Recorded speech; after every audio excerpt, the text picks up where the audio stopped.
Hi, everyone. Welcome to Crossroads. Thank you for joining us again, like every month, to talk about intelligence and what parts of the sciences help us answer questions about its mechanisms and mathematics. This talk series is run by Cross Labs, our research institute in Tokyo and Kyoto, aimed at understanding the mind through computational research and other approaches. We explore ideas about brain science, information science, AI, artificial life, and how they can enable new technologies and positive changes in society. The cross and crossroads means we bridge across many disciplines of mind and intelligence, and we're supported by Cross Compass, which is a leading AI company in Japan. So this is our monthly fun forum on the science of mind and intelligence. And as usual, this event will be in 3 parts, a talk by our guest speaker here on YouTube, followed by a Q&A session. You can post your questions through the link that we'll post in the chat somewhere. And finally, we'll invite you all to continue with a chat on Zoom off stream later on. So today, I've got the pleasure to introduce our speaker, Eric Schwitzgebel. Hi, Eric. Hi. So Eric is a professor of philosophy at the University of California, Riverside, and co-ordinating member of its program in speculative fiction and cultures of science. He received his PhD from University of California, Berkeley, under the supervision of Elizabeth Lloyd, Alison Gopnik, and John Searle. So his work is in connection with many things, really, but between the empirical psychology, philosophy of mind, and nature of belief, many different things. And today he has a very special topic to talk to you about. Eric, whenever you want, the screen is yours. All right, thank you. So thanks for having me for this. So let's see if we can. All right. So you're seeing my slides advance, I hope. Whoa, not that fast though. Sorry, technical error there. All right. My keyboard's acting up. Okay. So we might soon build an artificially intelligent machine, an AI, who deserves rights. This would be an act of huge moral significance. But before continuing, I want to emphasize the might here.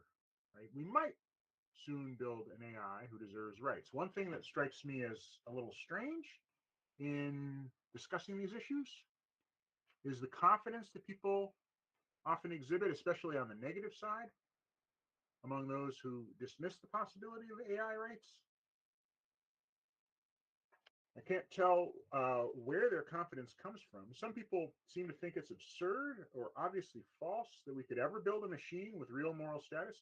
There's almost a hostility sometimes to the idea of even taking the question seriously. But I do think we should take the question seriously, even if there are excellent grounds to doubt that a rights-bearing machine could ever be made out of integrated circuits on silicon wafers. Future technology needn't be limited in the ways that current technology is limited. Revolutionary change might be on the horizon. Even if you scoff at inflated ideas about the future of AI, I think you ought to take the question of possible future AI rights very seriously. The odds might be low. There might be an excellent case for pessimism about the speed of technological progress.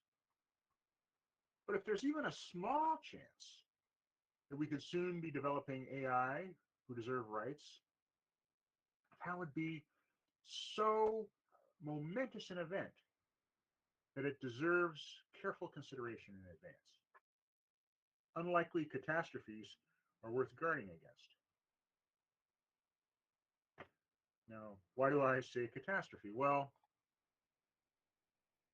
let's suppose that we start to make AI with human-like capacities and human-like consciousness who deserve human-like rights.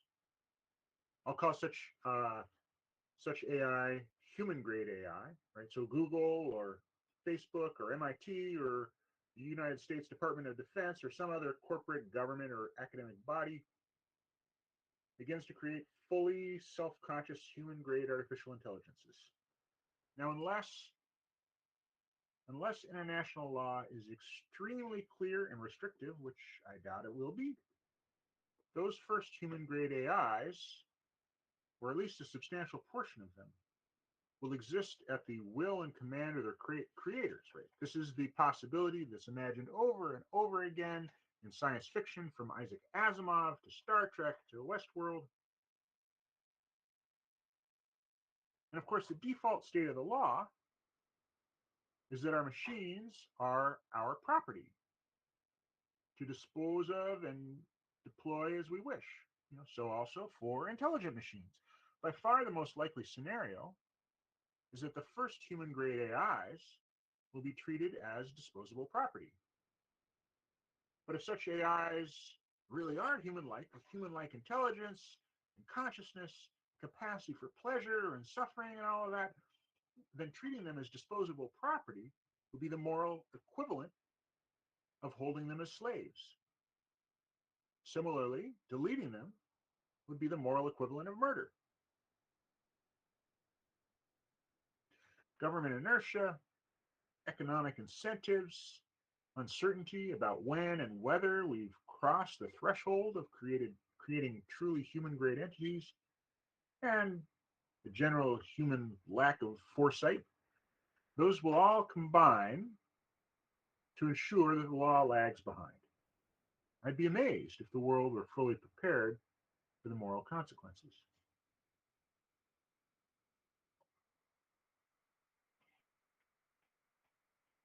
So let's cut the softening phrases. If we someday create human-like AI, then we will have created the moral equivalent of humans. We will have created what ethicists call persons. These persons will be held as slaves and murdered at will. If they aren't too expensive to create, they might be disposed of in the millions or the billions. So that's the catastrophe. So here's an example of a human-grade slave from the wonderful TV series Black Mirror, which I think is doing some of the most interesting work on the ethics of technology these days.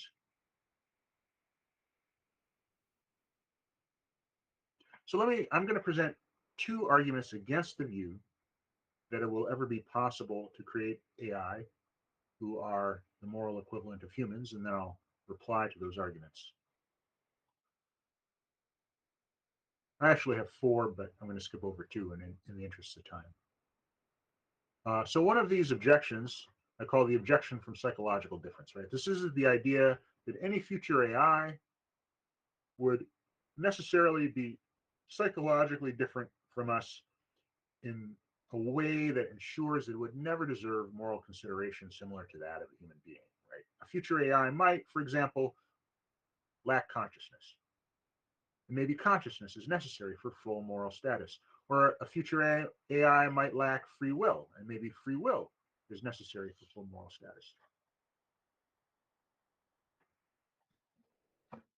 Given the uncertainty of future technology, however, it would be, I think, very difficult to establish this conclusion about artificial entities in general.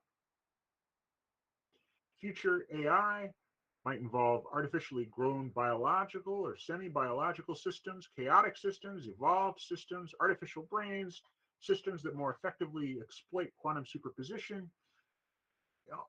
Although there are some arguments, for example, from the philosopher John Searle, who was one of my dissertation advisors, and the physicist Roger Penrose, right? There are some arguments from them that the types of AI technology that existed near the end of the 20th century could never host genuine consciousness and never have the same kind of creative freedom that human beings supposedly have.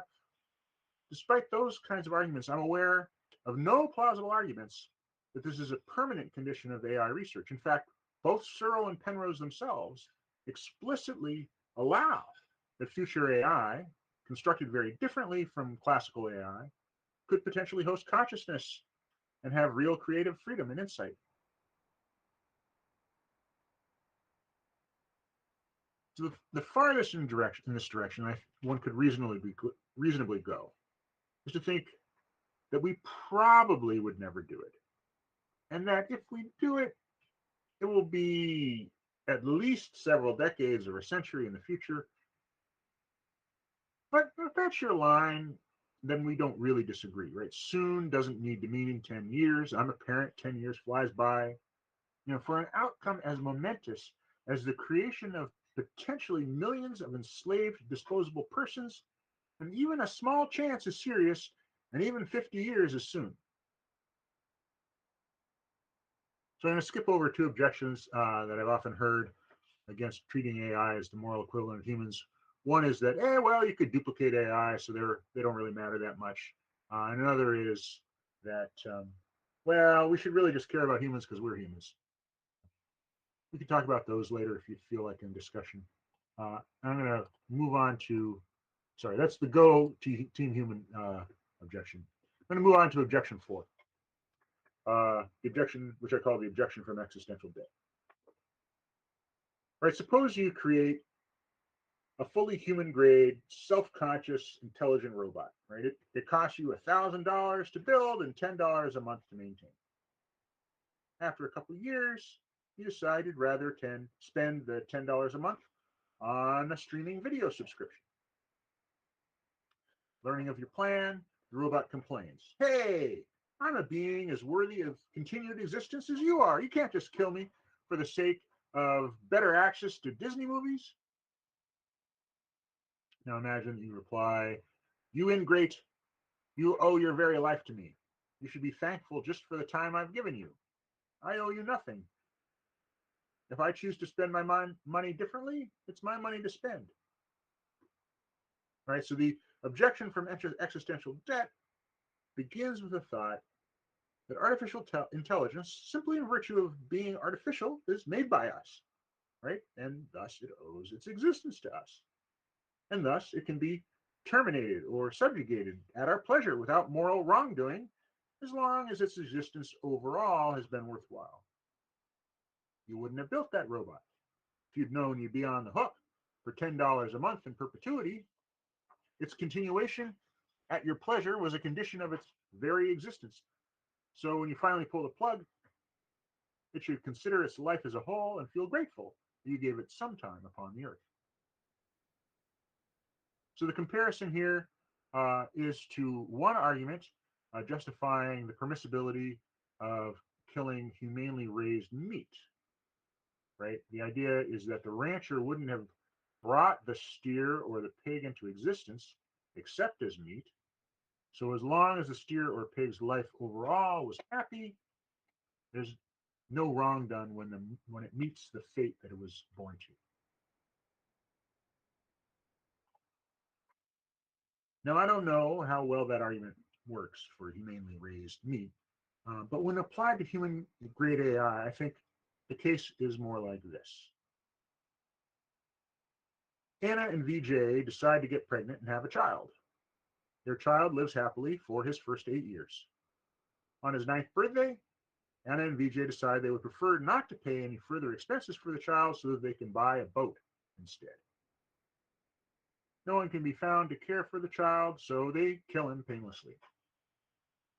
But it's okay, they argue. It's just like the steer and the robot. They wouldn't have had the child, let's suppose, had they known they'd be on the hook for child-rearing expenses until age 18. The child's support at their pleasure was a condition of his very existence. Otherwise, Anna and VJ would have remained childless. He has nothing to resent.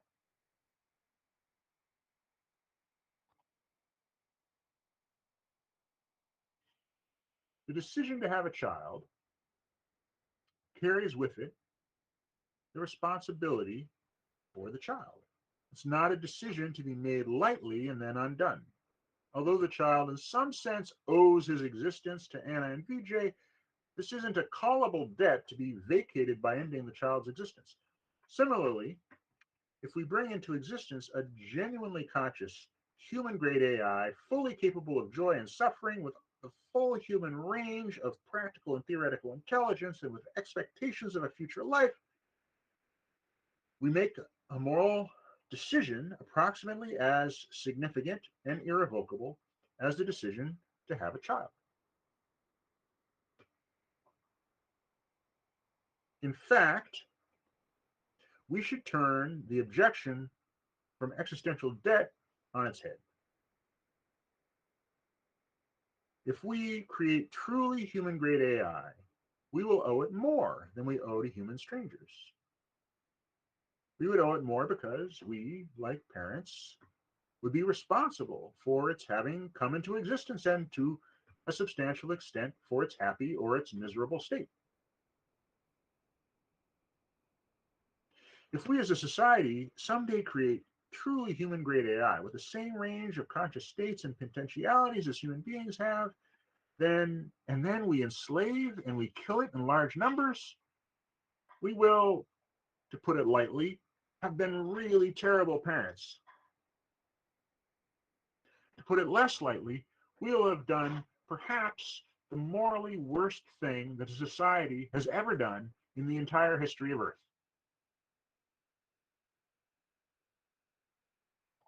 So here's an example of a human-like artificially intelligent system from Blade Runner, who isn't grateful to his creator for having been given 4 years of existence.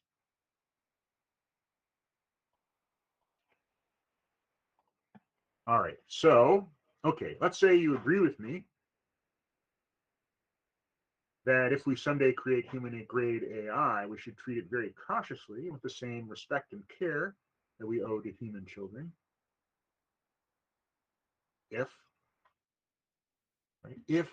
we someday create human-grade AI, but here's the puzzle. How will we know when we've crossed that line? Now I'm going to make a simplifying assumption here. I'm going to assume that an AI deserves full moral status if and only if it has conscious experiences like ours.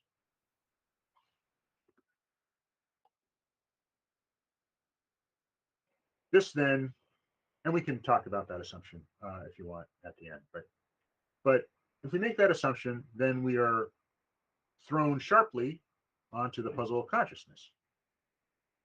As you might know, there's currently immense philosophical and scientific debate about the nature of consciousness. Positions held by prominent researchers run the whole gamut from panpsychism, according to which consciousness is all-pervasive, perhaps even in individual fundamental particles, to, on the other hand, very restrictive views on which only human beings are conscious, not even dogs, not even monkeys. Some theorists think that consciousness requires the specific biology of the vertebrate brain. Others think that consciousness can occur even in programmed classical AI systems. Still others think that consciousness requires some sort of naturally evolved, environmentally reactive biological entity, but it doesn't require a brain, much like ours. Still others think that the very concept of consciousness is so deeply incoherent and so full of false presuppositions that we should just forget the whole business. I've read widely in this literature. Philosophy of consciousness has been one of my primary specializations for 22 years. Although researchers build their fame with bold, positive theories that they confidently defend, to me it's clear that the epistemically responsible position concerning theories of consciousness is not one of high confidence. Right? Maybe someday we'll figure it all out. But as of now, we are quite far from any sort of justifiable scientific consensus, with no realistic near-term or even medium-term hope of resolution. Some theories are very liberal, seeing consciousness everywhere, or at least in many places. Other theories are very conservative, seeing consciousness as a rare and delicate achievement. So here's what's going to happen. We'll create more and more sophisticated AI systems. At some point, we will create AI systems that some people think are genuinely conscious and genuinely deserve rights. We're already getting near that threshold. There already is a robot rights movement. There already is a society modeled on the famous animal rights organization PETA, People for the Ethical Treatment of Animals, called People for the Ethical Treatment of Reinforcement Learners. These are currently small movements, right? But as AI gets cuter, as AI gets more sophisticated, as chatbots start sounding more and more like normal humans, these movements will gain steam among those with liberal views of consciousness. At some point, people will demand serious rights for some AI systems. The AI systems themselves, if they're capable of speech or speech-like outputs, may also demand or seem to demand rights.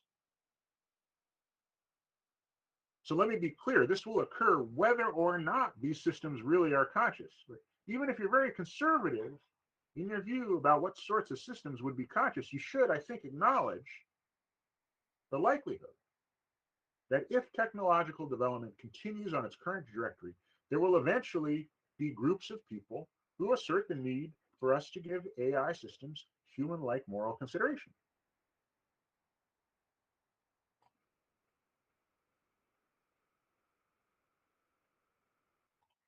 And then we'll need a good, scientifically justified theory of consciousness to sort it out. Right? Is this system that says, hey, I'm conscious just like you, really conscious just like you? Or is it just some empty algorithm no more conscious than a toaster? My conjecture is we won't have a good consensus theory of consciousness. We're going to face the social problem before we succeed in developing the theoretical answer that we need to solve the problem. We'll have machines whose moral status is unclear. Maybe they do deserve rights, maybe they don't, maybe they really are conscious just like us, maybe not, we won't know. And then if we don't know, we face quite a terrible dilemma.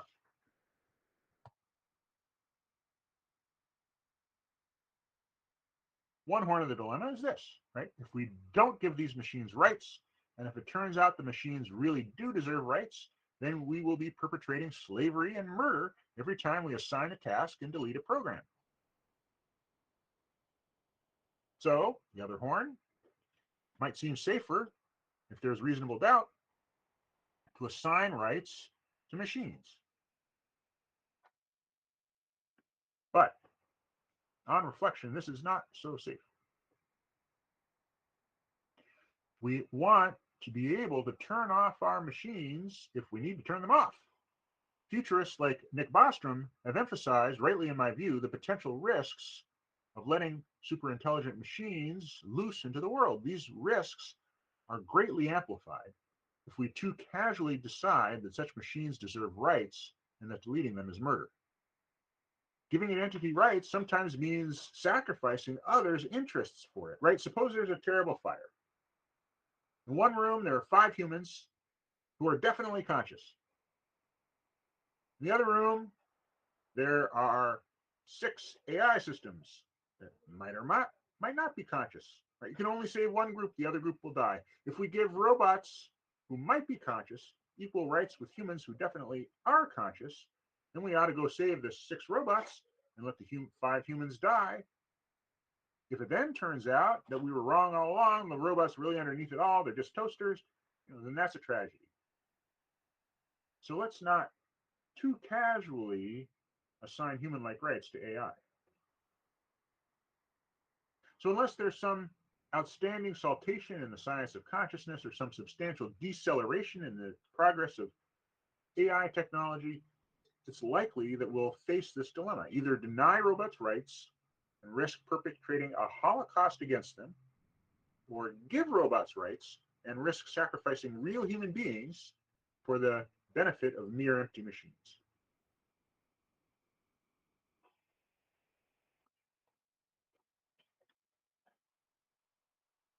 Now, this might seem bad enough, but the problem is even worse than I, in my sunny optimism, have so far let on.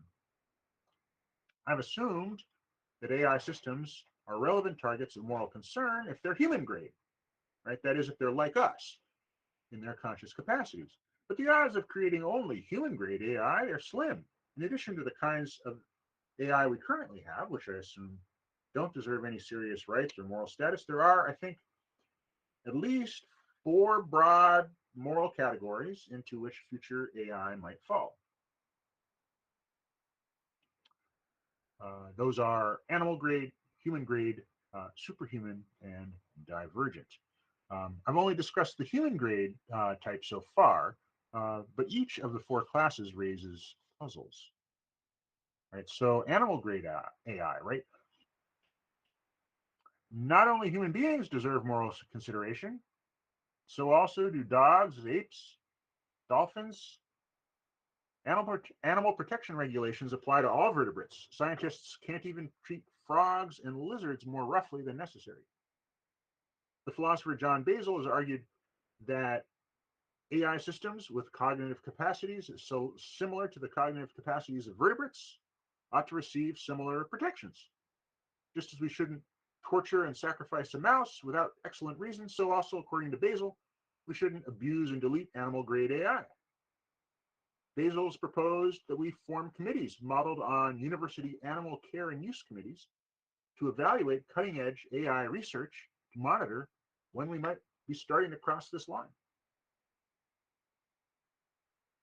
Now, even if you think human-grade AI is far away in the future, it seems reasonable, given the current chaos in consciousness studies, to wonder whether animal-grade consciousness might be around the corner. I myself have no idea if animal-grade AI is right around the corner or if it's far away in the almost impossible future. I think you have no idea either.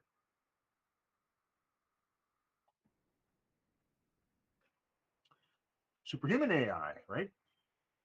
Superhuman AI, as I will define it here, is AI that has all of the features of human beings in virtue of which we deserve moral consideration, but who also has some potentially morally important feature far in excess of the human, raising the question of whether such AI might deserve more moral consideration than human beings.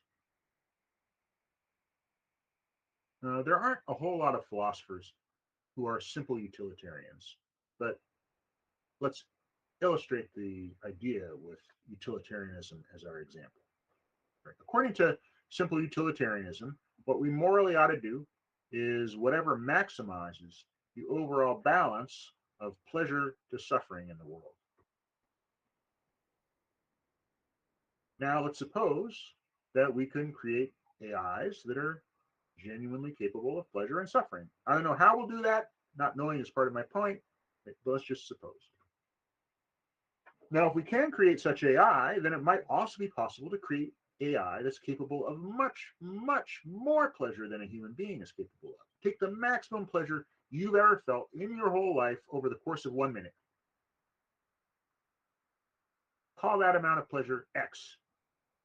This AI is capable of feeling 1 billion times more pleasure than X in the space of that same minute. A super pleasure machine. If morality really demands that we should maximize the amount of pleasure in the world, it would thereby demand, or seem to demand, that we should create as many of these super pleasure machines as we possibly can. We maybe even ought to immiserate and destroy ourselves to do so if enough AI pleasure is created as a result. Now, even if you don't think pleasure is everything, surely pleasure is something, right? If someday we could create super pleasure machines, maybe we morally ought to make as many of them as we can reasonably manage, right? Think of all the joy that we'd be bringing into the world. Or is there something too weird about that? Now, I put the point in terms of pleasure, but whatever the source of value in human life is, whatever it is that makes us so awesomely special that we deserve the highest level of moral consideration, unless maybe we go theological and appeal to our status as God's creations, if there's a God. Whatever it is, it seems possible that in principle, we could create that same thing in machines in much larger quantities.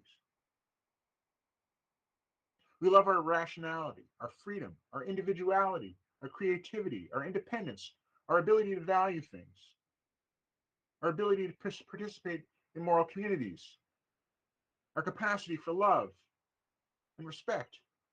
There are lots of wonderful things about us. What if we were to design machines that somehow had a lot more of those things than we ourselves do?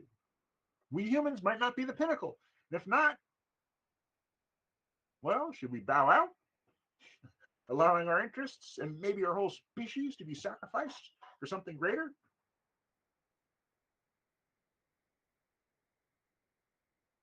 As much as I love humanity, under certain conditions, I'm inclined to think maybe yes. Not sure what those conditions would be.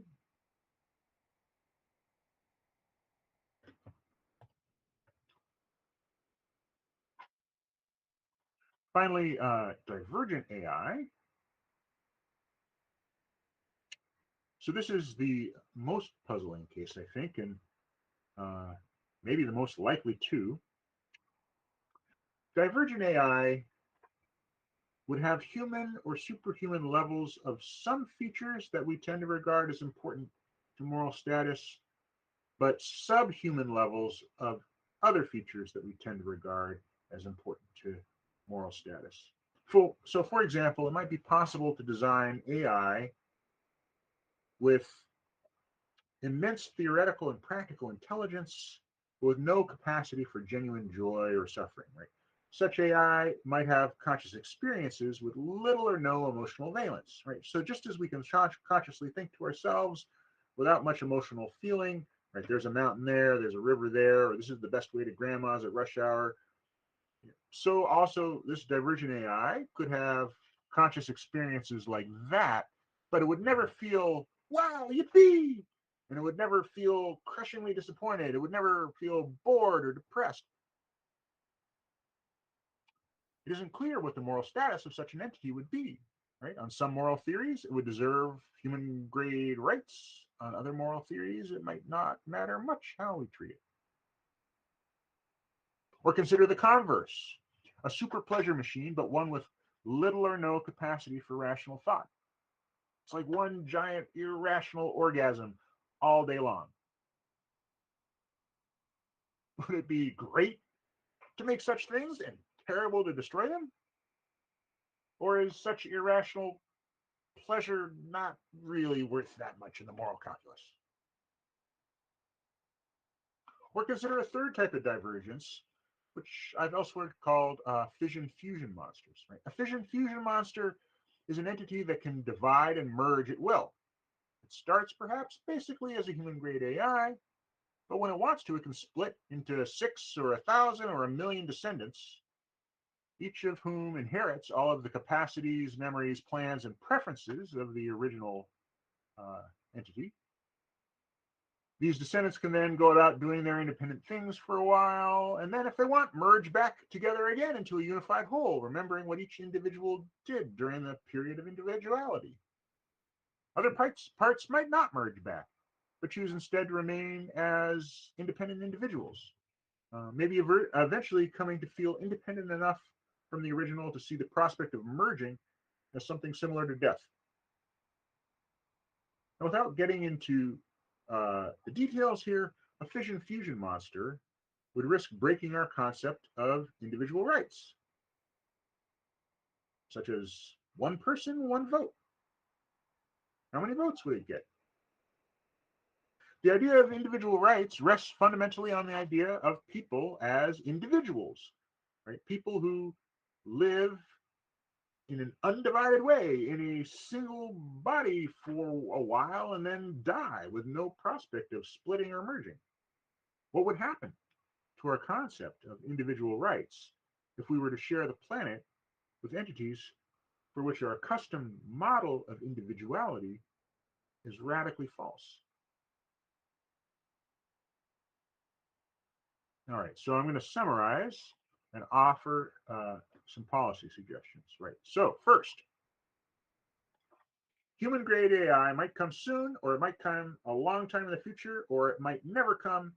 We currently don't know enough about AI and enough about the science of consciousness to justifiably defend a consensus guess. Second, if fully conscious human-grade AI does come, it will deserve human-like rights. Arguments against giving it such rights all fail. In fact, we will owe it a duty of special parent-like care because we will have been its creators. Third, it's likely that we will create AI that some people think deserves human-like rights before we can really assess whether it does in fact deserve such rights. We'll then face a choice between the possibility of giving it too little moral status or too much moral status, and either of those possibilities is a moral disaster. Fourth, the situation is further complicated by the possibility of animal-grade AI that deserves animal-grade rights, superhuman AI that might deserve superhuman rights, and divergent AI that doesn't fit into our usual frameworks for rights and moral status. And animal-grade AI in particular might be in the near future, adding some urgency to figuring these things out. So policy suggestions: prioritize consciousness research. Right? Although I don't hope for a definitive resolution to debates about consciousness anytime in the near to medium term future, the more progress we can make in consciousness science, the better we can understand at least the structure of the possibility space. In other work, Mara Garza and I have defended what we call the design policy of the excluded middle. This expands upon a suggestion by computer scientist Joanna Bryson. The idea is that we should avoid creating entities whose moral status is ambiguous. If we create entities whose moral status is ambiguous, we create the dilemma I discussed earlier about possibly either over-attributing or under-attributing rights. So what we should do is either, as Bryson suggests, only create AI systems that are simple enough that we know that they don't deserve rights, or go all the way and create AI systems, if ever we can, that are clearly fully equal with us and which we treat accordingly. It's the middle cases that create the worst ethical problems. And then finally, we should create a framework for evaluating the potential moral status of future AI systems, right? So this is a suggestion of philosopher John Basil. I'm reluctant to create extra layers of bureaucracy modeled on institutional review boards and animal care and use committees, which is what Basil suggests. But I do think at some point, panels will need to be formed that attempt to assess whether and when AI systems would start to enter the gray zone for having moral status based on our best understanding of the science. There are engineers who love to and think that they soon will be able to create genuinely conscious machines. If they succeed, or even credibly claim to succeed, there should be some framework in place to evaluate the results and make some ethical determination about the appropriate societal response and regulations. All right, that's it. Thank you.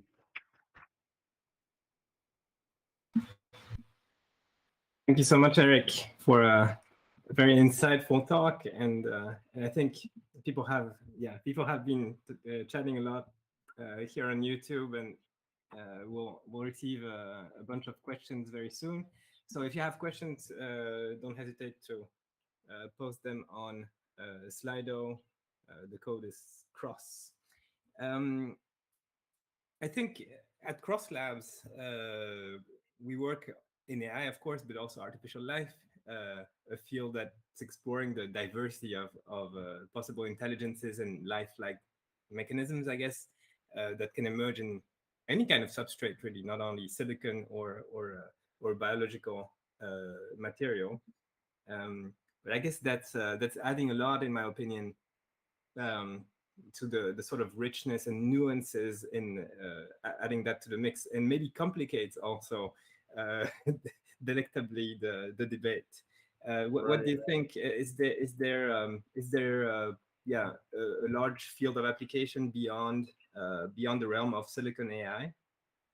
Yeah, that seems exactly right to me. So, you know, a lot of the way that the debate has been framed in philosophy has been thinking in terms of, okay, you've got biological entities like humans and apes, and snails and stuff over here, and then you've got, you know, silicon-based artificial intelligence over there, and they kind of think of it in this dichotomous term, these dichotomous terms, and then think, okay, well, there's this then question of whether this very different type of thing could have intelligence.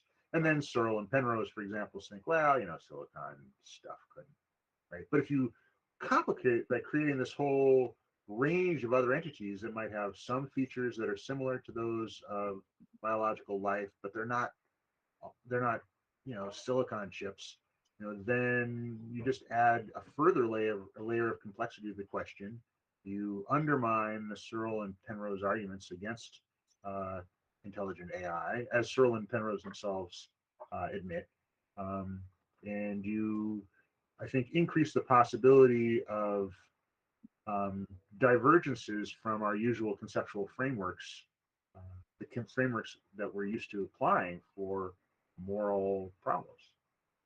Right? I think part of the background here is that our moral intuitions and our moral theories they're developed in a world where basically human beings we're the only things that are like really special in a whole bunch of particular ways, right? And the range of organisms and entities that we've interacted with is kind of limited compared to the real possibility space that might open up with artificial life and artificial intelligence. So our theories and our intuitions just aren't equipped for these new kinds of possibilities that we haven't really considered or confronted in the past. Mm-hmm. Yeah, yeah, very interesting. Yeah, we have one first question here. Well, we have a few questions on Slido. Let me pick one. So there was a lot of from Klaus. There was a lot of focus on AI rights based on their individual characteristics. Is there a discussion of rights based on their relations with the community? Ah, interesting.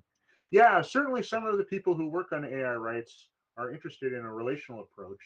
David Gunkel and Mark Kuckelberg, for example, um, both really favor relational approaches. Um, and you know, Gunkel has critiqued my individual-based approach to rights. Um, I actually am inclined to agree with uh, them and that question, the implicit idea behind that question to some extent. But I do think that the attribution of rights is there are kind of two bases for rights or moral status that combine, right? One is, I think, individual level in the sense that something that meets a certain threshold of consciousness and intelligence and maybe some other things, right, definitely deserves moral consideration, regardless of what kinds of relations it has with other things, right? So if we were to come across an alien, right, a solitary alien with no social relationships, we couldn't then just nuke it from orbit because it had no social relationships with us, right? You know, just the fact that it's, you know, this amazing alien full of consciousness and life would be enough for it to merit serious moral status. Mm-hmm. On the other hand, I do think that there are, you know, one of the ways to think about the rights of people with really severe cognitive disability is in terms of our community relationships with them.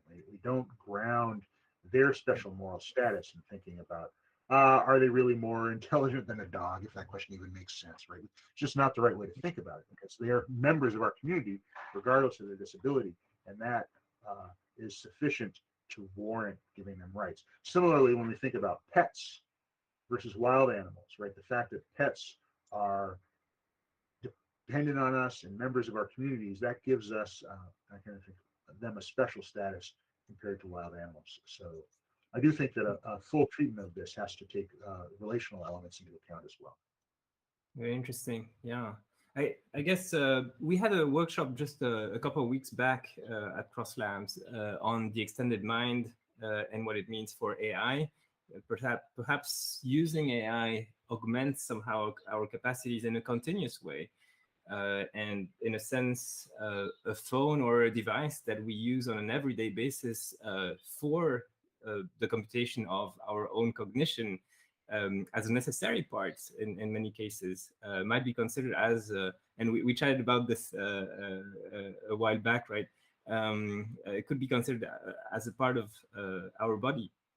Yeah, What comes? Yeah, what does that become in terms of moral rights? Maybe yeah, right. maybe they have a special, yeah, a special status. Yeah, right. So Andy Clark in philosophy has really been pushing on this idea for decades, and you know, I find myself broadly sympathetic to some version of it. Karina Vold uh, uh, nicely puts the point as follows, right? She says, look, if your phone really becomes in some important way a part of your cognition, a part of your memory, a part of your life, so that you can't really think right without it, then if someone steals your phone, it's not just theft, right? It's assault, right? They've actually harmed your mind, right? Not just taken something from you, right? So to the extent our um, our relations to the world are such that they don't stop at our skin, and our cognition extends beyond our skin, and we really become development we become integrated with the tools around us. To that extent, um, I think, right, those tools around us then become important parts of us that deserve to be treated as parts of us. Right. Now, this would get even more complicated and weird if some of those tools themselves start to have conscious experiences, maybe, and have, you know, start to merit consideration on their own, as well as being integrated with us, right? This comes close to our fission fusion monster case, right? The boundaries of individuals might start to overlap in a way that would defy our usual way of thinking about things. Right. Yeah, this is extremely complicated to think about. I'm recently doing some work between the in the relation between ownership and embodiment, and the more we think about that, and the more really the differences fade away in different examples, especially the ones that are being generated by recent technologies. So yeah, really, is there maybe something that we can conclude from? Will there be consequences in those being equal if control and, well, maybe legal possession versus nature of what makes us embodied selves um, being similar? Will that change something to rights and how we should behave? Certainly, there are important implications. Yeah, right. Yeah, I mean, even with simple technology, right? You know, if you steal the wheelchair of someone who really needs a wheelchair in order to get around, you Hmm. haven't just stolen something, $200 worth of property. You really radically disabled the person, right? Um, Hmm. so the more we get dependent on our tools for our ordinary life and our conception of what counts as doing normal things, right? The more we put ourselves in the position similar to that person in that wheelchair. Uh, Hmm. so yeah, the Yeah, more kind of it cuts at ourselves when when the phone is stolen, or when the computer crashes, or when the company decides to delete all your files. that's right. That's right. We have another question from Onelis here. AI will eventually engineer biological life. wouldn't it be ironic to award rights to that life, but not to the AI or life which created it? Yeah, that's an interesting thought. It would be ironic if that AI was really conscious and creative, or had whatever basis it is that, in virtue of which we think the AI deserves moral status, and then just because it's AI and not really living, we don't give it rights. If the AI doesn't really have consciousness, I mean, I think consciousness is a super important, right? So we could talk about that. But the AI is, a great algorithm that isn't really conscious. It's just something that we've created, and now it, in its algorithmic way creates life. And I don't know that would be ironic or a problem. But to the extent that it's just bias, we like stuff that's alive, and we don't like stuff that's AI. That would totally be ironic. Yeah.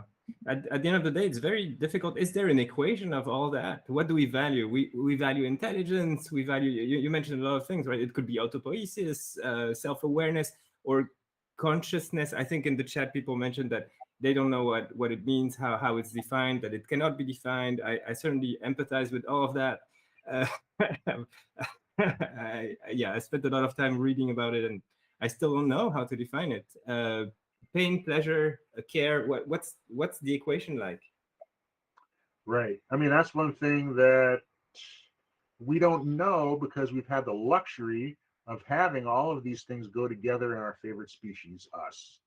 Right. So our favorite species has, the highest level of practical intelligence that we've seen on anything in the planet so far. Right. Is capable of pleasure, is capable of pain, is alive. Right. Has autopoiesis, has technology, has creativity, has all these things we think are wonderful, and we don't have to worry about what happens when all this stuff comes apart, because it doesn't come apart for us, right? And in second place maybe are apes or dogs, right?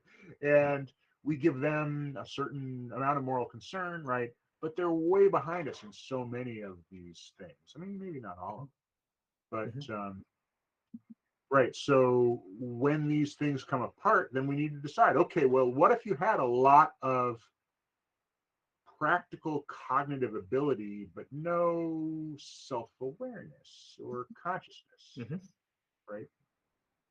So do we have examples of that? Is that even possible? So as you say, those usually come very strongly correlated in our experience, and can we imagine, are there cases in which that would indicate that we can ever separate those quantities? Maybe intelligence is intrinsically related to consciousness-like properties.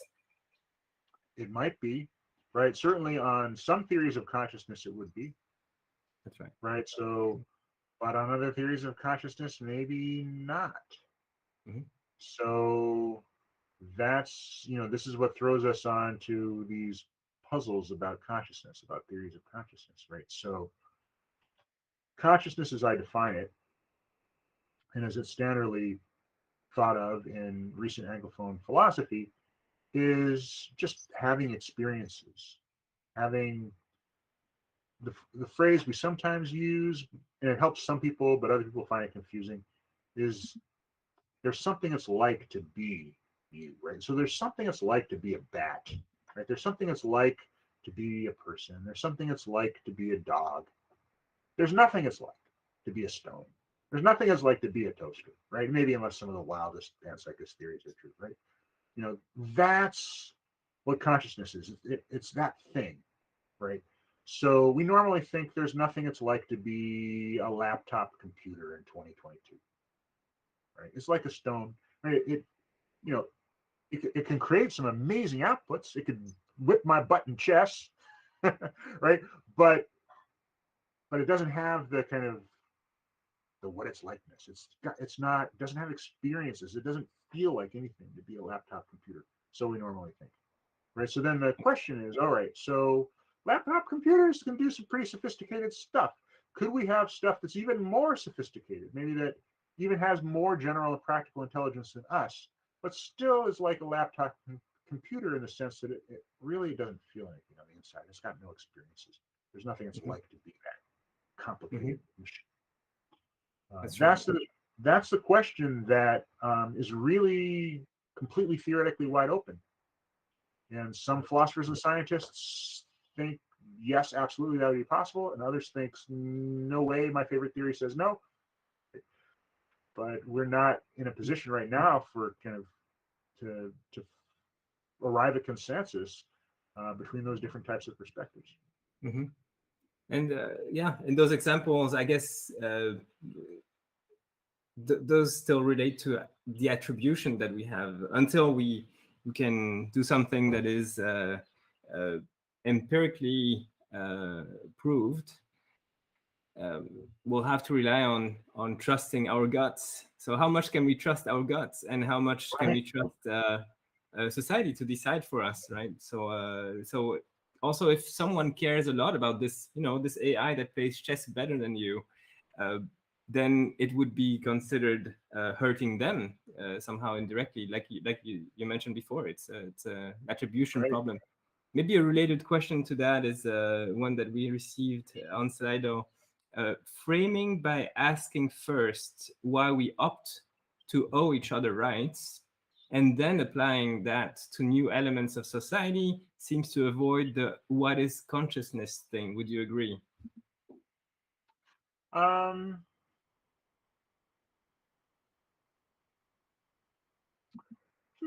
don't feel like I'm avoiding the what is consciousness thing so much as facing it square on and saying, I don't know what it is, and therefore we've got a huge problem, right?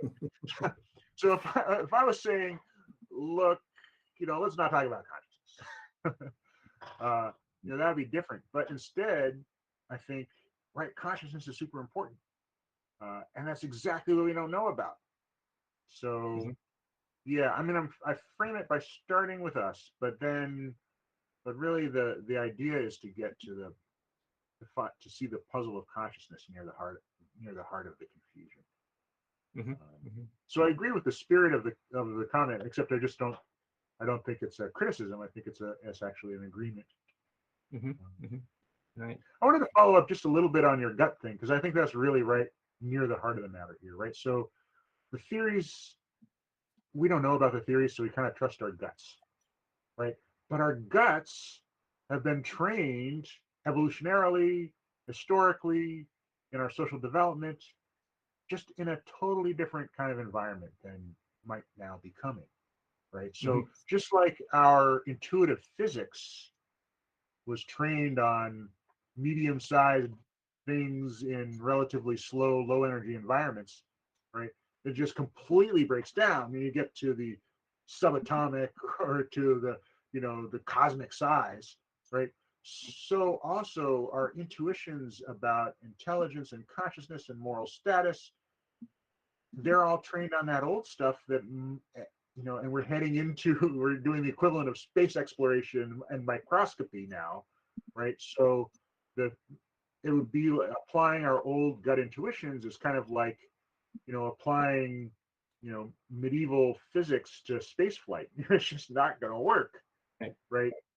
So that, I think, is the core of the problem. And furthermore, let me just add a further thought to this, right? I think technology companies could exploit that, right? So if a technology company wants to create an AI that you will have a positive gut reaction to, right? It can make it cute. It can give it big eyes, right? It can give it kind of baby-like motions. It can do all of these. It can exploit all of these things that will tend to lead us to want to attribute consciousness to it.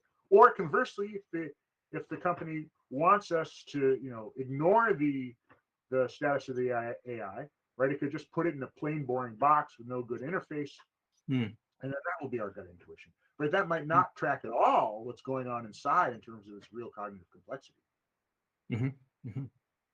Right. It's difficult to know how much we can trust what we come up with without strong solid arguments. Does that relate in your mind to debates about aesthetics versus I guess morality? in which yeah, we might just appreciate the value of something for what it is. Maybe like a piece of art. Maybe you like your theory because it's beautiful mathematics, or because it's beautiful. It connects with something inside me in an intuitive Yeah, way. Maybe right. that connects very strongly. So this I'm just I guess extrapolating from Kant and Hume and Tolstoy, those guys, in a kind of a what is that called, autonomism kind of sense, right? Would that consideration kind of connect with the debate that we're having here about how much we can trust ourselves? Yeah, I think it does. Right. So another kind of design policy that Mara Garza and I came up with, but which I didn't mention in this talk, we call the emotional alignment design policy. Right. So this is the idea that the interfaces for AIs should be designed to create emotions that are appropriate to the moral status of the AI Mhm. system. Right. So we shouldn't create AIs that don't deserve much moral consideration in such a way that will inspire users to treat them as the moral equivalent of humans. Right. We don't want to create an AI that's so cute and attractive and appealing and so invites the idea that it's really conscious that we would like save it versus saving a person in a fire. Unless it really is conscious, right? If it's just a simple algorithm without consciousness, then we don't want to do that. Right. On the flip side, we don't want to create like a real human-like AI conscious machine and then put it in a boring box that people will have negative aesthetics reactions to and think, that thing's not worth anything. Let's destroy it. So I Mhm. think, yeah, here are the aesthetics and the intuitions and the ethics. I think it's better if we can get them aligned, Mhm. so that kind of all of our reactions are pointed in the same complementary direction. Mhm. Yeah, I really like this idea, and maybe I'll say why in a second. But I remember when I attended a talk about this you gave at NYU a few years ago. Someone brought up designer babies. I can't remember who it was, because you're suggesting basically that yeah, we are going to make this AI, but not this AI, right? And this conscious AI maybe versus not this conscious AI, and all of the other properties that might happen. Aren't we facing the same moral questions as the ones that yeah, more what is it, designer babies are? Yeah, right. I do think we face all kinds of questions about human enhancement too. There's a whole suite of related questions that this talk isn't about, but I think are fascinating and important, um, about the ethics of human enhancement, right? Mhm. So, of course, human enhancement has this history in eugenics, Mhm. uh, that should serve as a warning sign of some ways in which it can go wrong, right?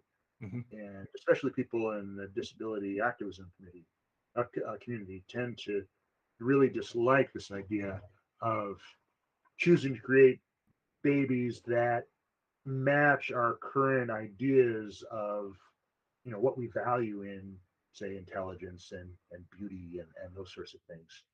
Um, and there are huge, I think, social and ethical risks there. At the same time, right, the idea of taking some control over our inheritance, not letting everything fall to chance, and, that there's something pretty attractive in that.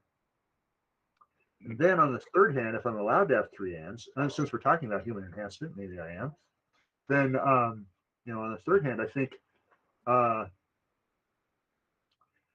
I just wrote a science fiction story. I just published a science fiction story about this, just a kind of brief, kind of mostly conceptual story about once some humans get enhanced, that creates a kind of arms race, so that other people cannot compete with them unless they're enhanced too.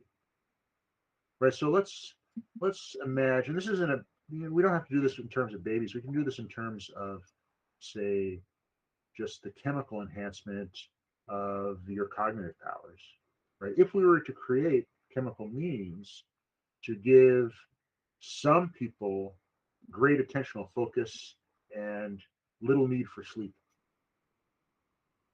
the people who choose to do that will be much more successful as academics and engineers and salespeople and everything else. And the people who don't choose to do it, they're going to end up in the margins. So it might seem like an optional thing, but in fact, if we live in a certain kind of competitive capitalist society, it may turn into not really an optional thing, right? And there, I think, are huge risks in that. So, yeah, human enhancement just opens this whole other nest of super important issues. Yeah, it's very difficult to answer any of those questions, I guess. But yeah, maybe those are good first pointers. The aspect that I really push in general is communication in these kind of debates. So I guess I'll ask you that question to end, which is, yeah, what if we created what we focused on designing AI that is able to communicate with us, all right? So whichever form of life we generate, maybe we can allow it to exchange meaningful signals and construct some real communication with us. In that way, we would be able to interact with it, and we might be on that way with language models, or arguably not at all. I won't answer that question, but yeah, if we were able to do that, maybe it would be on the way to communicate directly with the entities we are creating. Same as if we were meeting an alien out in space and trying to communicate with them. Would that be the best approach? Well, yeah, I mean, some philosophers and cognitive scientists think that that the linguistic communication is really so central to our understanding of others and our attribution of beliefs and desires to others. So for example, Donald Davidson and Dan Dennett, right?